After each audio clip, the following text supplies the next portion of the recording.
Hello, welcome to the Thinkers50 Radar 2022 series, brought to you in partnership with Deloitte.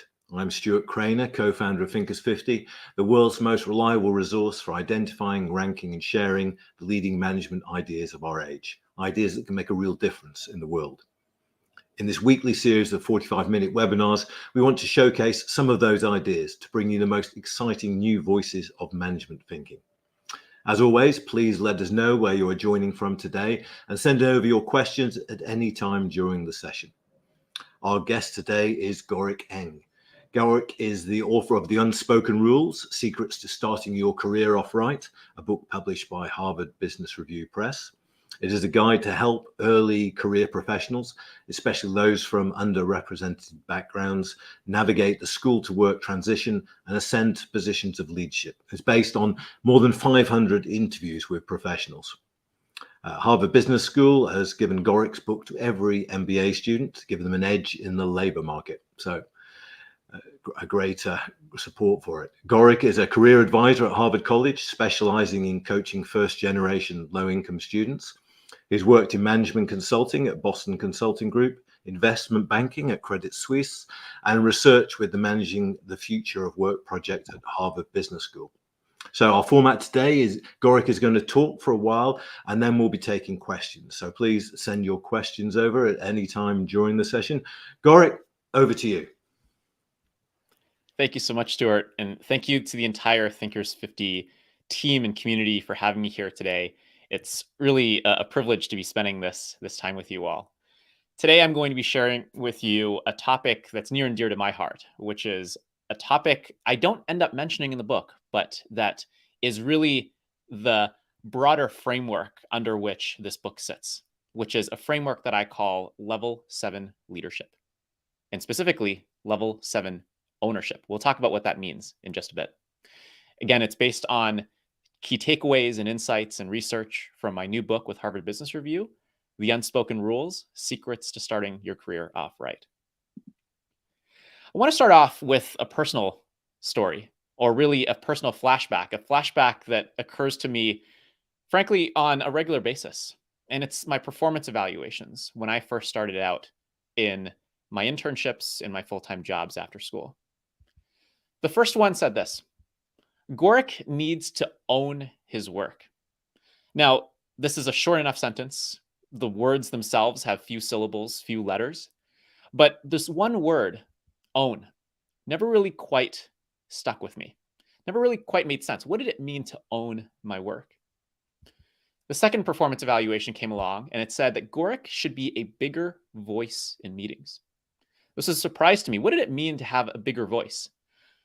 Weren't meetings just occasions that you showed up at, took notes at, nodded and smiled at? Turned out that that was just the price of admission. There were other unspoken rules that I was not navigating in the most effective way possible. And the third was this. It said, Gorick should make fewer data dumps that don't have a clear point. And I already jumped to the question marks here. What did it mean to have a clear point? And as I thought more and more about this, I started wondering, am I alone? How could it be that I, as someone who had worked hard in school, had gotten good jobs, and essentially knew how to follow instructions, was proactive, or at least thought of myself as proactive, not know how to navigate things that seemed so simple? And how could it be that this vocabulary that I just shared with you was not something that I was ever exposed to when I was in school? And it was at this point that I realized that school doesn't teach what the real world expects of us, that there are a whole different set of expectations in the real world, in the workplace, in this journey of quote unquote adulting, that so many of us learn through trial and error, by looking left, looking right, getting yelled at, getting someone pulling us aside and saying, hey, this is how you should do things instead. And it was this observation, or rather this question of, am I alone, that led to me interviewing over 500 professionals across geographies, industries, and job types to understand what they wish someone could have told them earlier about how to survive, but more importantly, thrive in their careers. And for those who are coming from underrepresented backgrounds and humble beginnings, how can they be the first to climb the ladder, to ascend to positions of leadership, and to provide the critical voice that we as a society so desperately need. And I want to start here with a story that actually appears in the last chapter of my book, chapter 15. It's a story of Ketty. Ketty got hired as a temporary office assistant. Fast forward, and she became the youngest manager in her company's history. Now, when I looked at her story for the first time, I started wondering, how could it be? How could it be that she could go so seamlessly from here to here? And it turned out that even to her colleagues, it was a big black box. No one quite knew why. But from interviewing her, her managers, and seeing patterns across other people like Ketty, I started seeing a predictable set of steps that she had taken to get from a temporary office assistant, someone who was only on a 6-month contract, to someone who really became the next leadership bench of her company. So what did she do? Well, the first thing that she did was she did her job fully, accurately, and promptly. So in her situation, she worked at a staffing company, and her job was to process a lot of the paperwork that was generated as part of the hiring process. Now, as the proud son of a working class single mother who left school when she was 12 years old to work in a sewing machine factory, this was mind blowing to see that this was only the first step, because in my mind, this was all that you needed. And it turned out that it was all that I thought one needed, because when I reflect on how my mom approached her work and how simple it was to demonstrate that she was able to do her job well, all people had to do was look at the quality of the garments that she'd sewn and how quickly she was sewing those garments. In fact, it was all about whether she could do her job fully, accurately, and promptly. But it turns out that in the white-collar cobwebs of professional work, this is only the start. That is, doing your job is only part of your job. What did Ketty do next? One day, when she was in the office, she overheard some of the higher-ups complaining. And as a staffing company, her staffing company was in charge of placing nurses into hospital jobs. And what these higher-ups were complaining about was how this company couldn't find enough nurses to place into these jobs. At which point, Ketty thought, well, duh, of course you're not finding enough people. You're not looking in the right places. You're relying on the telephone. You're relying on old school job postings on websites that many of my friends who are graduating from nursing school aren't even thinking about, that they don't even know about. Instead, my friends, I'm speaking on Ketty's behalf here, Ketty said, my friends are going on to social media and they're joining a lot of nursing groups. And it's actually in these nursing groups that they're finding these job opportunities and talking about who's who, which companies are worth working at. And it was at this point that Ketty did some outside research. She opened up her browser tab. She went on to all these different social media websites and joined some of these groups. And she started realizing that her company wasn't in these groups at all, whereas many of their competitors were. They were listening in, they were participating, they were posting jobs, they had influencers publicizing their opportunities. And she thought, wow, what a missed opportunity. And so she ended up going to her manager and said, hey, I just was thinking about this the other day. This may have been something that you all have already considered, but it just occurred to me that we're posting jobs in this way and looking for nurses in this manner, whereas many of our competitors are actually doing things in a very different way. Have we ever considered maybe having more of a presence on social media?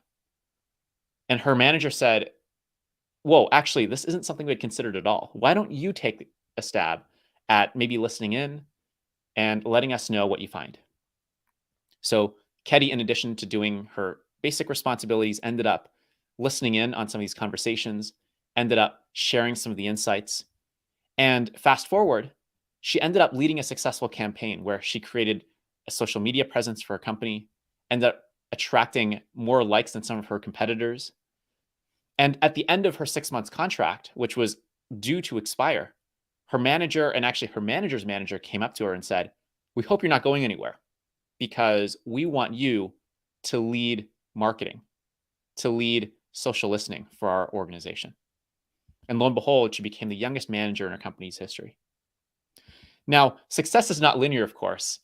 I'm oversimplifying here by portraying Keddy's trajectory as these predictable set of steps. But just like the stock market, where it can go up and down by the day, by the week, by the month, by the year, we are all going to have these ups and downs in our careers as well. But the question is, how can you position yourself onto this path? And if you're a leader, how can you position your employees to be on this path rather than this path where maybe they're disengaged, maybe they leave, and all the time, energy, and resources you had put into hiring and training this person end up disappearing when they leave. And it was at this point that I realized that my thinking towards the workplace was actually misguided. That when I thought about work, I thought about it as really all about doing your job well, thinking back to my mom. But what I now think, and what I want you to remember, and as a leader, you're likely aware of this already, is that it's, yes, about doing your job well, but it's also about demonstrating that you can be trusted with more important responsibilities. And for those of you who are leaders tuning in, you're likely familiar with this concept. It's the 9-box matrix, where you have low performance, medium performance, high performance along the bottom, and then low potential, medium potential, and high potential along the side. The bottom is really code for how reliable you are. And then the side is really code for how promotable you are. What does it mean to be reliable? Well, it means that you're responsive, that you're organized, that you're detail oriented, that you're professional, that you're doing what you say you will do and doing what others asked. What I didn't realize was this was just a price of admission. That you also need to demonstrate, if you want to get promoted, that you know why you're doing what you're doing, that you have an answer and a point of view, that you're able to address problems and questions before they arise, that you can proactively offer better ways to solve issues, and ultimately that you're also seen, heard, known by management. And all of this, even though it had existed and it does exist inside of the coffers of human resources and talent management, that what it takes to show reliability and promotability is actually not well known at all. It's unspoken. It's passed down from parent to child or from mentor to mentee, making for an unlevel playing field between those who know these unspoken rules and those who may be stumbling through all of this through trial and error. And it's what leads to many capable people who could very well be a part of your leadership bench in the future, being at the high performer level, but not necessarily the high potential level, where it leads to others thinking, you're so good at your job. Why don't we have you stay in this role and maybe train other people? Versus others looking at this individual and thinking, you're a future leader. Let's invest in you and let's make sure that we give you more important responsibilities, the grooming, and really the buy-in and the sponsorship and the mentorship to be able to lead our organization into the future. And for those of you who are tuning in not familiar with this, your job is to position yourself as high up towards the top right-hand quadrant as you possibly can. In other words, you want to be here. And as leaders, you want as many of your employees, presumably, to be here as well, rather than here. But it starts with showing that you are reliable and then moving forward to show that you can also be promotable. So what will it take? In The Unspoken Rules, my book, I talk about what it looks like to show your reliability and promotability from before your first day in a new role, all the research that you need to be doing and the relationships that high performers and high potentials make before their first day, to their first day. How do they interact with their coworkers? How do they show up? How do they manage ambiguity? How do they lead even if they're not given very much authority? And then I go into detail on what does this look like in meetings, in phone calls, in instant messaging, in one-on-ones with your manager, in dotted line relationships when you're working cross-functionally, What does this all look like from before your first day in a new role all the way through to a promotion? Even if you're working in an organization that is maybe so small, so unstructured, or so new that they don't actually have a career ladder for you. And that's what the unspoken rules is all about. But when I take all of my research and I roll it up into a framework, I realize, and I would love for all of you to remember, that the key to developing high performers and high potentials is really the journey of going from having someone execute, follow instructions, and sometimes follow instructions without necessarily thinking about why they're doing what they're doing, to strategizing, to thinking more broadly about why are we doing what we're doing in the first place. It means going from asking questions, and I get this a lot, folks asking me, how do I ask questions at work without coming across as lazy or incompetent? Well, turns out that there's the unspoken rule of not just asking for help, but suggesting ideas, coming to the table with a proposal. It means going from gathering information and then maybe doing a big data dump and sending a long list off to your coworkers to synthesizing, taking a step back and asking yourself, what does this all mean? What is this data telling me? And what does this mean for our project going forward? And it also means going from following in meetings, smiling and nodding, putting your head down, scribbling notes, to steering the conversation. Or if you're not steering the conversation, at the very least, contributing to the conversation and guiding how others see a particular topic. And so this is all about really A plus B plus C plus D, or a framework that I call level 7 ownership. Why do I call it level 7? Well, let me dive into some details on what this looks like and sounds like across 4 situations that I go into detail on in my book. When you're tasked with a project, when you have a question, when you're researching something or asked to look into something, and when you're in meetings. Now, when we think about when you're in meetings, when you're researching something, when you have a question, and when you're tasked with a project, these 4 are really the core foundations of work in this era. And it turns out that there are a whole host of unspoken rules on how to navigate these 4 seemingly benign, seemingly straightforward situations. And the way I'll plot it out is as follows. A Y and an X axis, where along the bottom I have ownership. And along the side, I have impact. And you can imagine that someone like Ketty was at the very highest end of this trajectory. Now, what did it look like when it came to being tasked with a project? Well, level 1 is dismissing. It's that coworker that many of us have probably dealt with before, where they say, that's not my job. Level 2 is smiling and nodding. And that's what I did a lot of when I was first coming out of school. And it's just saying, sounds good. Happy to do so. Now, just like in Ketty's trajectory, I thought this was going to be enough. What I didn't appreciate, though, is that this is just level 2, just like what Ketty had done in her career. It wasn't just about smiling and nodding. It isn't just about smiling and nodding. It's about clarifying. So instead of saying, sounds good, you're saying, I'd love to see how I can help. However, I'm not so sure about this. Can you help me understand blank? What you're doing in going from level 2 and level 3 is you're showing that you're not just taking things as they are, you're really thinking hard about what's being asked of you. Level 4 is to not just clarify, but to contemplate, to show that you have a good head on your shoulders. So you're saying all of the above, but then you're also saying, okay, sounds good, but what about this? You didn't ask about this, but is this also relevant for us to look into? Level 5 is to do all of the above, but not just ask the question, it's to suggest an idea. At this point, it's doing all of the above and then saying, that sounds great. Given what we're chatting about, would it be helpful if I also did this?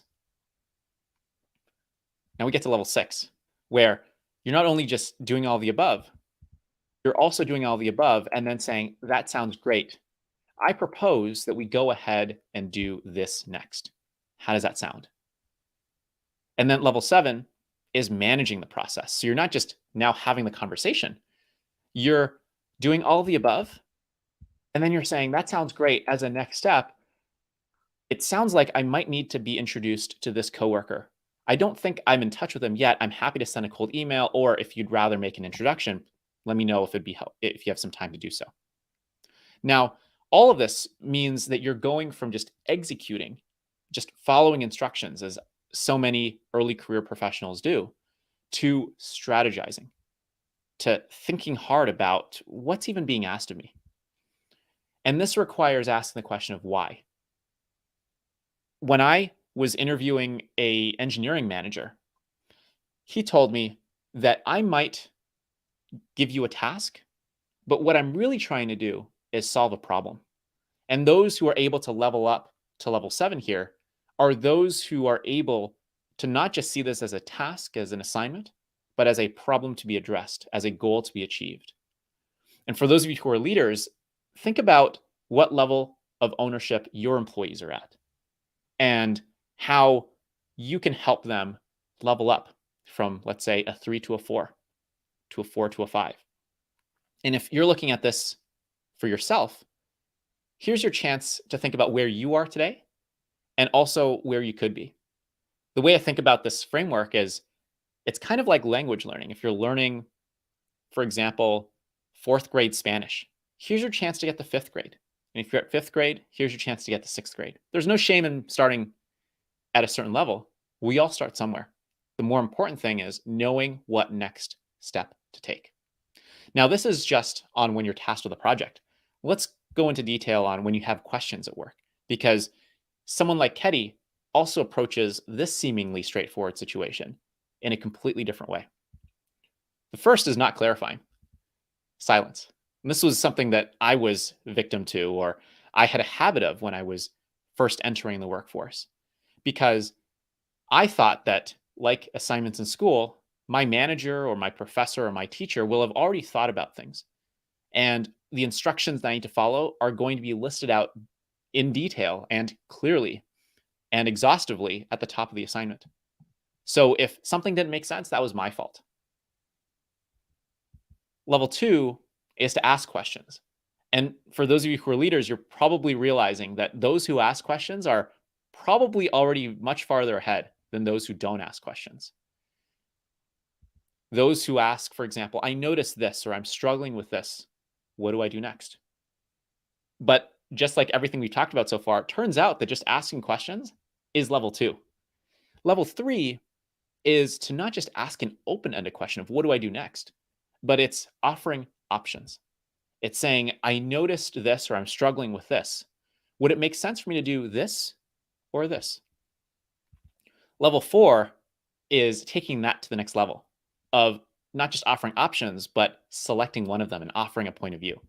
So you're doing all of the above and you're saying, I was thinking of option A over B for these reasons. Am I thinking about this the right way? Level 5 is now sharing a default, where not only are you selecting one, you're making it the status quo so that all your manager has to do is respond with a yes or a no or a yay or a nay.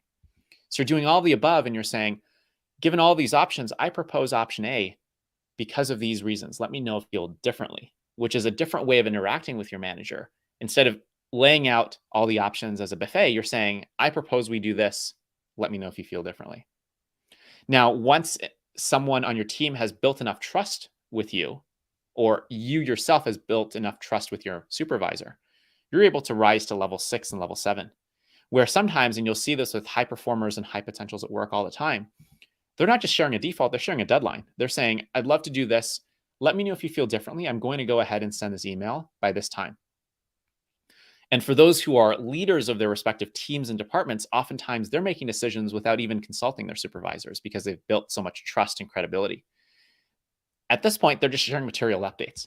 They're saying, I want to let you know I went ahead and did this for these reasons. Let me know if you have any questions or if you'd like to discuss further. And in all of this, you're going from asking questions to suggesting ideas. You're showing that you can think for yourself, you can think on behalf of your manager, and you can think about the broader purpose of what's being accomplished. And this was something that I really struggled with, and so many early career professionals struggled with as well, which is asking the question of, what would I do in the situation if my teacher weren't around, if my professor weren't around, if my manager weren't around? And chances are they have the answer. It's just that school has a tendency of having us switch off our brains and assume that all of these big questions and all of the ambiguity has already been solved for us. C, when you're researching something. And this could be as simple as saying, hey, we're looking at buying new laptops for the office or new office chairs for the team. Can you look into this? It doesn't necessarily have to be in-depth research. It doesn't have to be academic research. It can be very benign. And here, the first level is just giving up and saying, I don't have this. I couldn't find it.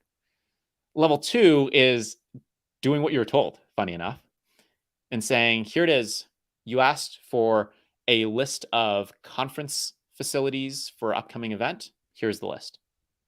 Level 3 is giving what people asked for, yes, but also giving what people didn't ask for, but that might be relevant. So saying, here's the list of conference venues. I also found a list of shuttles that can take attendees from the airport to the hotel. And I'm noticing that this one might be the better option. Level 4 is sharing why all of this is even important in the first place. And saying, I went ahead and found the list of venues. I went ahead and looked at the different shuttles that are available. I also went ahead and looked at what flights look like, depending on where our attendees may be flying in and traveling in from. And the reason for this is it's not just about the venue, it's also about making sure that our attendees find this to be an accessible location. Otherwise, we won't get the registrations that we want. Level 5 is doing all the above and explaining for what others are trying to do or accomplish. So you're doing all the above, and you're saying, after looking at this list, the implication is that where we thought we should host this conference may not actually be the most accessible. Number one, because it's located really far away from the airport. And number two, the airport actually isn't going to be the most accessible given our history of attendees flying in from this area. Level 6 is reframing the question altogether. So your manager may have told you to look into conference venues. Is it really a conference that you should be organizing? Is it really an in-person event that you should be organizing? So you're doing the above thinking, but you're now approaching this as, my understanding is that we're really trying to figure out how we can bring our most loyal clients together and some of our business prospects together for us to share some of our latest and greatest thinking and some of our work. Based on this, I'm wondering if, as a starting point, we should maybe host a webinar series. Maybe we should host a speaker series. Maybe we should send white papers or emails to our clients first, just to gauge what topics they might even be interested in. Let me know if there's anything I'm missing. I'm happy to look into this. And level 7 is exactly that, saying I can look into this by saying, my understanding is that we're trying to do this. I found this. The implication is this. My suggestion is that we look into how perhaps our competitors are looking at engaging their prospects and clients. Let me know if it'd be helpful for me to look into this. I'm happy to do so. So you're going from just gathering information and doing so, assuming others have figured it out for you, to synthesizing what you've learned. And you're asking yourself, so what? Why are we even doing this in the first place? Otherwise, it's just a waste of our time. And then the last one here is when you're in meetings, where level 1 was what I did, stay quiet and assume that meetings are for other people to navigate and to participate in. Level 2 is agreeing. So when my manager or a coworker looks to me because I've been silent and asks, what do you think? I say, yeah, that sounds good to me. That's interesting.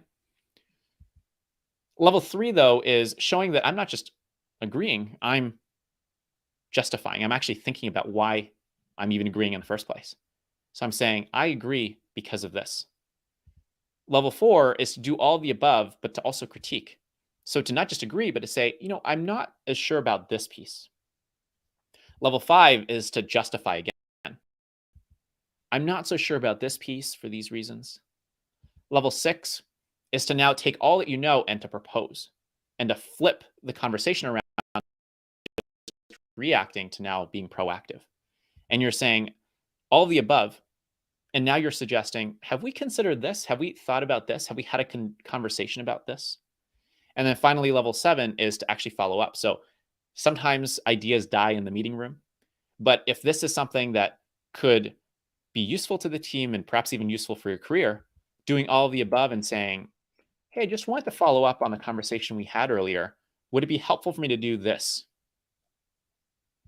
And a matter of going from following other people's conversations to steering the conversation and at the very least contributing to the conversation yourself.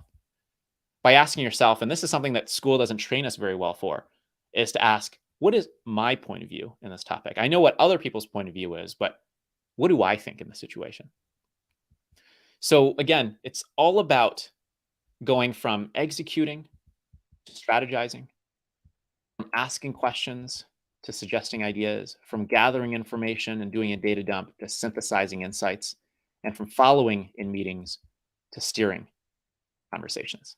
A plus B plus C plus D, all of which are the building blocks of what it takes to be a high performer that I detail in the Unspoken Rules. Now, if you're an individual managing their own career listening to this, you're probably thinking to yourself, oh my goodness, this is so overwhelming. There's so much to manage. And there are a lot of templates. There are a lot of fill in the blanks and frameworks and exercises in the Unspoken Rules. But just like language learning, it's all about taking that next step. And it's also about being mindful of the opportunities that you may have missed, but also what you can do tomorrow. And it's with that I want to share my favorite quote. It's not my quote, but it's still my favorite quote, which is that the best time to plant a tree was 20 years ago. The second best time is now. So if you're participating in today's session and thinking to yourself, oh boy, after seeing this framework, I can think of all of these situations that I could have navigated differently. Well, those are seeds that you could have planted. The choices you make today, tomorrow, the day after, and forevermore, those are the seeds that you now have a chance to plant for yourself. And same as for the managers, the leaders in the room.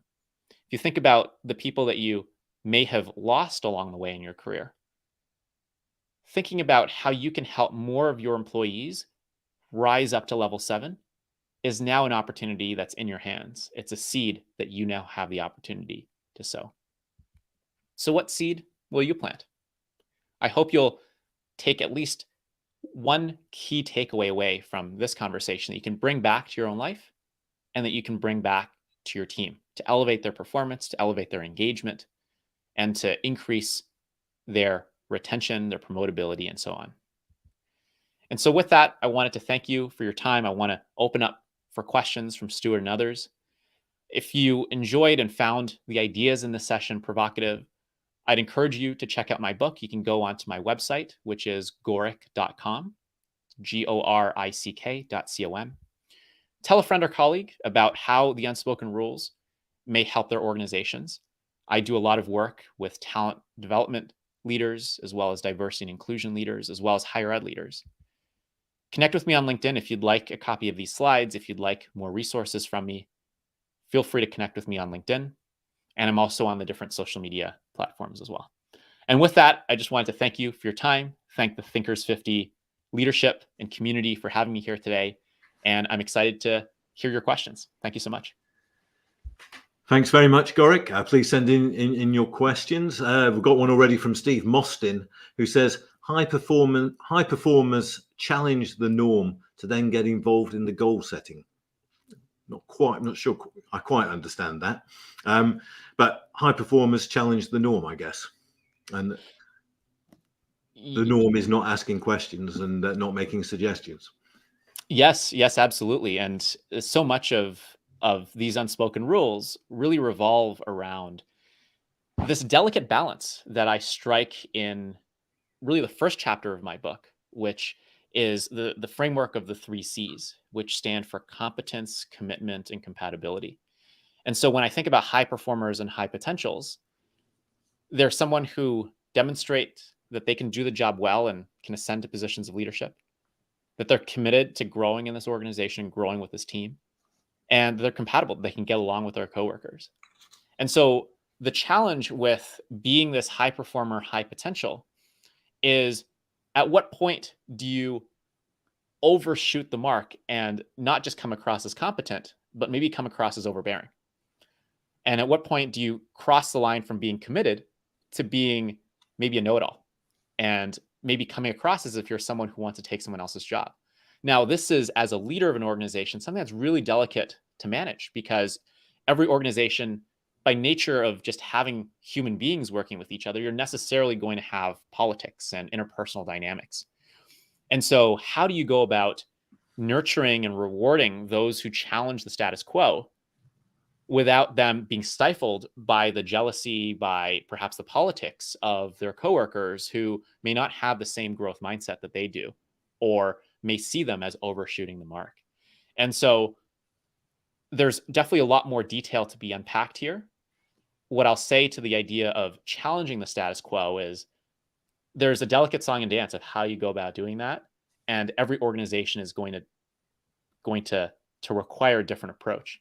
What I will say is, when I think about someone like Ketty, and what she did was that she found her swim lane, which is her defined set of responsibilities, whether it's explicitly detailed in her job description, or more often, for all of us, we can probably relate that a lot of our responsibilities are unspoken, unwritten. When we look left, look right in an enterprise, everyone's going to have their own swim lane. And I have a chapter on this as well, of someone who decided to clean up the office, and it turned out that this was the responsibility of someone else, and this was someone else's undefined swim lane. Well, challenging the status quo, I think of as knowing what your swim lane is, number one. But number two, and more importantly, identifying an unoccupied swim lane. And then level three, claiming that swim lane as your own. So yes, there's a challenge to challenging the enterprise, and there's a delicate song and dance of how you go about doing that. It speaks to the unspoken rules of your culture, of your corporate culture. And I suppose your point is that schools don't actually teach people to swim. That's right. To carry on the metaphor. I mean, we've got people watching from Ecuador to India. How universal are these things? Because I think you're suggesting there's quite a lot of cultural norms and cultural limitations and expectations, which have to be very delicately handled, I think. Absolutely. And there are a lot of cultural nuances, not only across geographies, but across industries and job types, and also across the size and the stage of an organization, where in a well-established organization, you may have well-defined reporting lines. On the startup side, you might have a situation where everyone's in charge, but no one's in charge. When it comes to showing competence and commitment, in some cultures that may be more hierarchical, this requires very delicately responding to the guidance and the directives of the higher-ups, versus in other more flat, more less hierarchical cultures and organizations, there's going to be more of an opportunity to speak up. There's also going to be nuances even around time management and being responsive. I had talked about this earlier in my detailing of reliable. Well, some cultures are going to expect that if something is due at 5 p.m., that it's done at 4:30 or even earlier than that. Others will take the guidance of 5 o'clock as loosely, or maybe a time won't even be shared at all, where it's just a matter of, I will get this done soon. And so, yes, there are a lot of different cultural nuances around hierarchy, around time management, around speaking up, around your relationship with your peers, which really does speak to the nature of the 3 C's framework, which is that what it takes to demonstrate competence, commitment, and compatibility, and what it looks like to overshoot to the point of looking overbearing, and what it takes to undershoot to the point of looking apathetic, is going to depend on how you read the situation and what your situation is. Interesting question from Elizabeth in Denmark. What if the goal for an employee isn't to advance into leadership? Many people don't thrive with climbing the leadership ladder, but maybe want to evolve in different ways. Are there different unspoken rules? And what would you say to them? Yeah, it's a fascinating and really important question. And a lot of organizations are grappling with this as well, which is especially in the up or out organizations, where I detail some unspoken rules on how to navigate those situations as well. Not everyone wants to go from crunching data to selling to clients. Not everyone wants to go from the technical work to the people management work. So that you definitely strike a chord there with me and with so many people tuning into this session. There are implications for both leaders and there are implications for individuals. Let me start with the individual, which is that when it comes to the work that you would like to be doing day to day, there are a whole set of unspoken rules around how do you make sure that you claim a portfolio of work and responsibilities that actually reflect what you're good at and what you're interested in. And the challenge with being reliable and being a high performer is you attract, well, more work. So someone will say, well, you are so good at crunching numbers. Why don't we continue having you crunch numbers versus do what you really want to do? And this happened with me, with so many colleagues, friends, and interviewees that I'd engaged with in my research. And this isn't my term, but this is an organizational psychology term called strategic incompetence, which is to say, there are moments in your career where maybe you want to be, quote unquote, incompetent at something, simply to make sure that you're not going to be asked to do this type of work again. And so there are unspoken rules here around claiming a swim lane that you actually want to be claiming, demonstrating that you're competent and committed in what you actually want to be doing. Otherwise, you might drift in your career towards not getting promoted, not moving into the position that you want, and ultimately maybe losing out on an opportunity that would have been really great for you. This also has implications for leaders. And I think of the unspoken rules as really being that two-way street, where it's helpful to think about and really to just have a conversation with your employees about what success even looks like to them. Early on in my book, I talk about how a job in many ways is almost like walking into a grocery store. You have a mental list of what you want out of this experience. Of course, the money matters. Are there certain skills you want to develop? Is there a certain type of work you want to be doing? Are there certain types of people you want to get to know and interact with? And is this a stepping stone to a different opportunity? As a leader, having a conversation with your teammates and your new hires about what success looks like to them, and then crafting an experience that speaks to what they want can mean the difference between them being engaged in the workplace and them not being engaged in the workplace. And you maybe promoting them when they don't want to be promoted. That's actually an experience that I had previously, where I had such a great employee when I was running a dry cleaning business that I promoted her, only to realize that she actually didn't want the managerial responsibilities. She wanted to remain as that individual contributor. I didn't ask. And as a result, I guessed, and I guessed incorrectly. I suppose knowing what success is something that you probably learn from experience. I'm talking from my own personal experience. My notion of success when I was 20 was very different from my current notion of success. And so success is a movable feast. And when you're younger, you have a very different take on it. Oh yes, absolutely. And when I've been doing workshops at companies, one of the polls that I often like to conduct is one where I ask, what does career success look like to you right now? Is it to move up? Is it to move laterally, maybe to a different team? Is it to move out? Is it to survive, or is it to thrive? And I've been surprised to see how many people want to move laterally.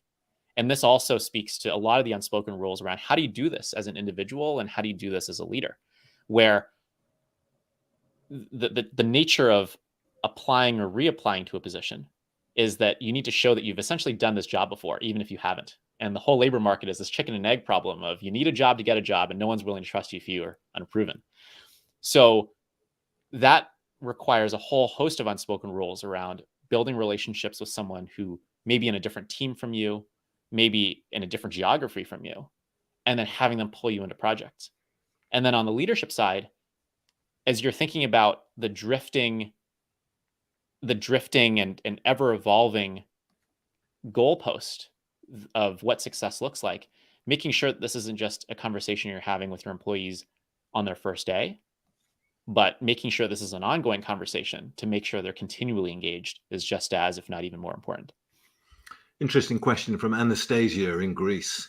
How do we stay true and authentic to our real self when we have the awareness that our different way of thinking and expressing ourselves is being viewed as incompatible to our current work environment? That must be a common inauthenticity, and authenticity is an interesting challenge for leaders as well as others in the organization, I think. 100%. And I'm so glad you're mentioning this, Anastasia. This is a conversation I have daily with especially leaders in diversity, inclusion, and equity belonging. When it comes to this authenticity piece, I have a framework where I encourage folks, readers of my book, to think about what does it even mean for them to be who they are. And I imagine this as 3 concentric circles. So in the middle is what you hold sacred. And in my interviews, I realized that different people will hold different things sacred. So some people will, for example, have a name that they will want to preserve and not have to truncate for the ease of their coworkers. Others will maybe have a certain hairstyle or a certain look and dress that they would like to preserve in the workplace. And changing that really hits at something that they hold sacred.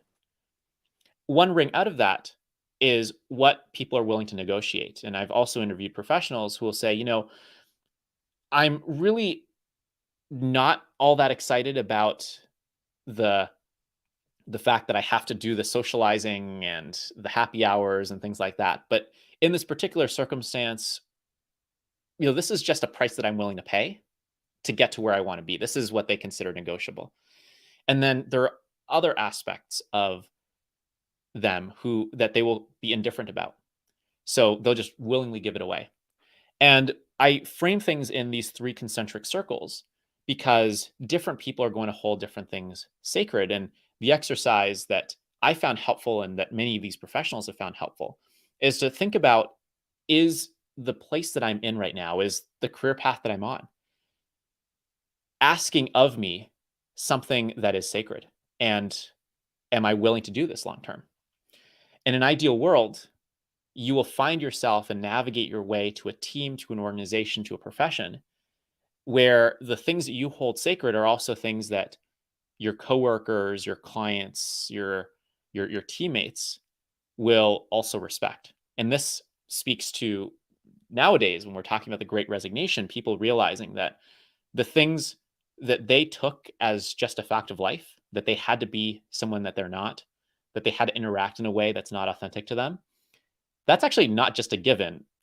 You can, in fact, work somewhere else that gives you these things if you want to. And the Great Resignation, to the benefit of so many of us, is a chance to really think about, wait, is this fact of life really a fact of life? So I appreciate that question, Anastasia. It's something that all of us really are thinking about every day. Yeah, and there's a final question, Gori. Did the pandemic change things? I mean, you're suggesting it enabled us and encouraged us to question the facts of organizational life. Absolutely. Well, personally, it changed certainly the writing process for me, where when the pandemic hit, I was in the final stages of submitting my manuscript to my publisher. And it started off with me doing a Control F on my laptop for the word handshake.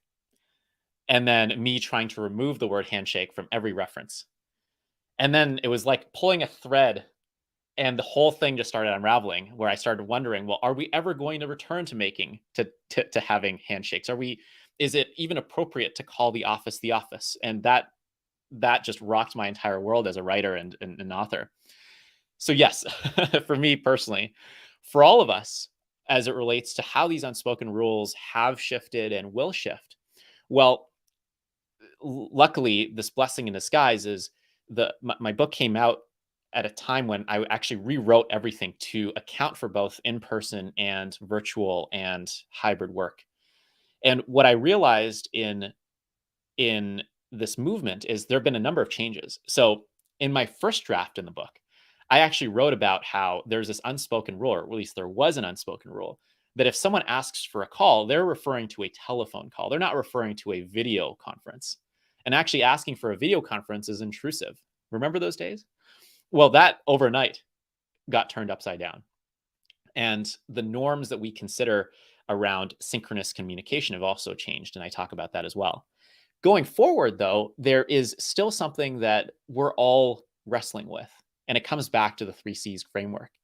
And specifically, it's the C of commitment. In the past, how you demonstrated commitment was by being at your desk, working hard, or at least looking like you're working hard, and making sure that when people walk by your desk, they're not seeing social media on your computer screen, they're seeing work. And you could demonstrate your commitment simply by showing up and being visible and being present. However, as folks are grappling with what does it even look like to show commitment in a virtual work environment, there is now, especially with organizations bringing their employees back to work, some employees that want to be at work physically, others who would rather work remotely. And we saw with some media coverage around, for example, Wall Street investment banks wanting to prove that they are more committed to their clients by willing to show up in person for client meetings. Well, what does that look like going forward? Are we going to have a situation in the future where those who show up are going to be perceived as more committed? Or are there going to be additional ways for people who maybe at the onset appear less committed can compensate by being more competent and being more productive while they're remote? This still remains to be seen. And for leaders who are listening in on this, thinking about what the double standards may be or what the hidden expectations may be around who gets rewarded and not is going to be really important as we go forward. Gorick, thank you very much. We're out of time. I recommend Gorick's book, The Unspoken Rules, available throughout the world now. And if you want to get some great free resources, check out Gorick's website, gorick.com. Gorick, thank you very much for joining us. Really interesting area. I think you could talk all day about this because it's actually so personal, but yet so universal as well. So really appreciate your insights. Thank you very much. Next week at the same time, we're going to be joined by Antonio Aloisi. Thank you very much, everyone, for joining us, and thank you very much, Gorick. Thank you so much, Stuart. Thank you all.